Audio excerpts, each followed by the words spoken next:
Brigadier General Patrick Michaelis. General Michaelis, thank you so much for being here. Natasha, thanks for having me. So, General, tell us about the new program. How many new enrollees are set to begin, and what kind of training can they expect?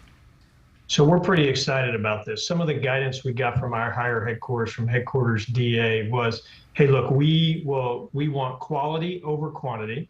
We're not going to sacrifice our standards. But one thing we have to do is invest in society if we're going to build the Army that we want.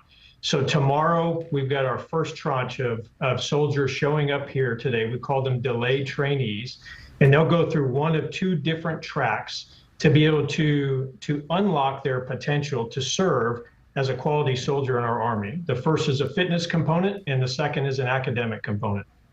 I mean, how big is the fitness component? Because I know that obesity is keeping so many people from being able to actually sign up. Right. So we see societal trends when it comes to the health of our youth today, at a point where we need to help youth today get to where they need to be. So we look at body fat standards and we look at lean muscle standards. And what we're doing right now is investing over the course of about 90 days in people who meet anywhere between 2 and 6% above the standard that we require to be in the Army. We know that in basic combat training, people will lose between 5 to 7% of body fat over the course of their time serving in basic combat training. We think we can get them to a point where they can enter into basic combat training in a healthy, realistic, resilient way to allow them to serve. Interesting. And we've also seen reports of different things. The Army using new tactics, for example, less yelling and more of a mentoring approach. Is that also part of the new program? Well, we look at this very hard here at Fort Jackson. We train about 60% of the Army soldiers that come into the Army, and we look at the way we approach trainees today a bit differently. Our drill sergeants are not only disciplinarians, but they're coach, teachers, and mentors. And that recognizes that youth today show up as a different form than when they did 20 years ago. We need to meet society where they're at and then move them through the journey to be the best version of themselves as a soldier. Well, and I kind of want to pick up on that. We've been covering this story for a while, and there has been some criticism saying, you know, we should not lower our standards.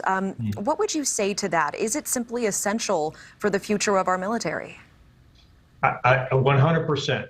We created the all-volunteer force 49 years ago. We made a contract with ourselves as a nation that we would be an all-volunteer force. We're smaller, more technical, more capable, more sophisticated than we've ever been. And we need people in that Army that can operate within intent, that are intelligent. So we're not going to lower the standard at any rate. And what we'll do is really unlock the aptitude in many ways of young people who may not have the test-taking skills, the foundational test-taking skills, such as you take in the SAT and the ACT, and what we take in the Armed Services Vocational Aptitude Battery.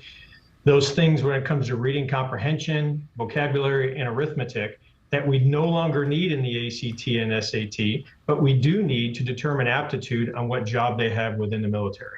Well, I do want to get your opinion. As we know, tensions with China continue to escalate following Speaker Nancy Pelosi's visit to Taiwan.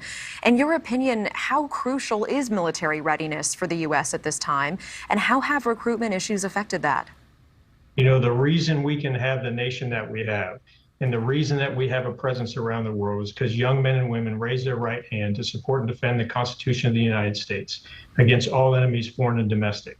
It is of vital national interest that we invest in society so that we can create the military and the Army that we need to defend our nation, period.